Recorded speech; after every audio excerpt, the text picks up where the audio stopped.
ఆంధ్రప్రదేశ్ రాష్ట్రంలో ముఖ్యమంత్రి చంద్రబాబు నాయుడు ఎన్నికల్లో ఇచ్చిన హామీలను మరచి పాత చంద్రబాబు నాయుడులా పేద బడుగు బలహీన వర్గాల పిల్లల కోసం వంట ఏజెన్సీల ద్వారా వేడిగా వండి భోజనాలు అందిస్తున్న వంట ఏజెన్సీలను రద్దు చేసి కాంట్రాక్టర్లకు అప్పగించే ప్రయత్నం చేయడం సహించేది లేదని ఏఐటీయూసీ జిల్లా ప్రధాన కార్యదర్శి ఎల్ నాగసుబ్బారెడ్డి మండిపడ్డారు. కడపలో విద్యాశాఖ అధికారి కార్యాలయం ఎదుట వంట ఏజెన్సీలతో కలిసి నిరసన తెలిపారు. ఈ సందర్భంగా ఆయన మాట్లాడుతూ చంద్రబాబు నాయుడు ఏమాత్రం మారలేదన్నారు. 86,000 మంది వంట ఏజెన్సీ మహిళల పొట్టగొట్టేందుకు పూనుకున్నారని, మధ్యాహ్న భోజన కార్మికులకు ఎన్నికల ప్రచారంలో భాగంగా జీతాలు పెంచి పిల్లలకు మెనూ ఛార్జీలు పెంచుతామని హామీ ఇచ్చారు. ఈరోజు పేద కార్మికుల కడుపు కొడుతున్నారని అన్నారు.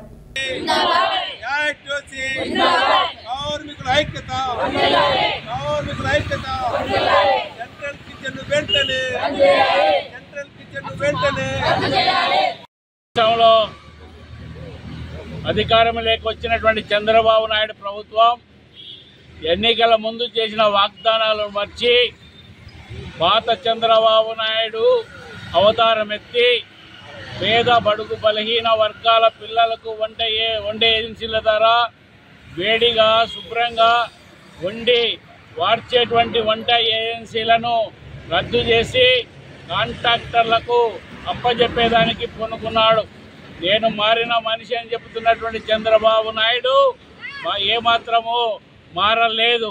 మారకపోగా ఈరోజు దాదాపు 85,000-86,000 మంది పేద మహిళా కార్మికుల కడుపు కొట్టేదానికి శ్రీకారం చుట్టినాడు. ఎన్నికల సందర్భంగా మధ్యాహ్న భోజన కార్మికులకు సంబంధించి మెరుగైన జీతాలు ఇస్తానన్నాడు.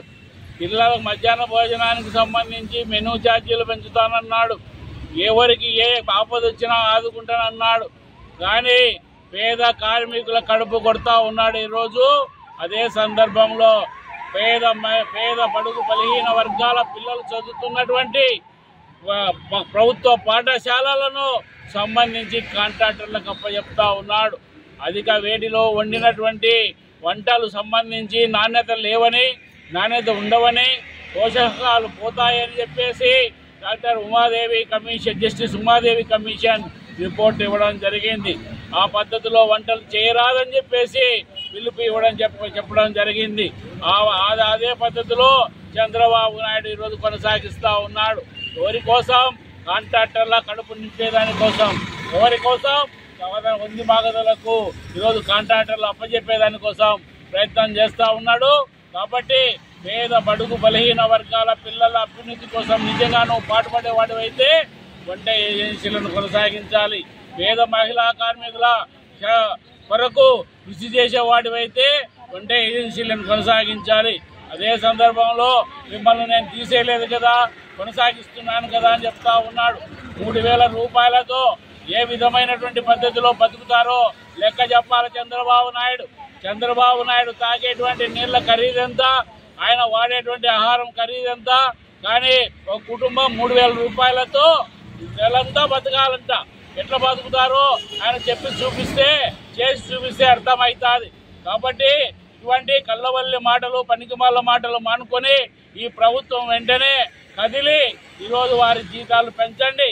వారి జీతాలు పెంచి కనీస వేతనాలు అమలు పరిచేంత వరకు కనీసం నెలకు 10,000 రూపాయలైనా కానీ వంట ఏజెన్సీలకు ఇవ్వాలని చెప్పేసి, పిల్లలకు నాణ్యమైనటువంటి మంచి ఆహారం, పౌష్టికాహారం అందించాలంటే ఇచ్చేటువంటి మెనూ ఛార్జీలను, మెస్ ఛార్జీలను పెంచి పిల్లవాడికి 20 రూపాయలు ఇచ్చే విధంగా చేయాలని చెప్పేసి ఈరోజు మధ్యాహ్న భోజన కార్మికులు ఏఐటీయూసీ డిమాండ్ చేస్తూ ఉన్నది.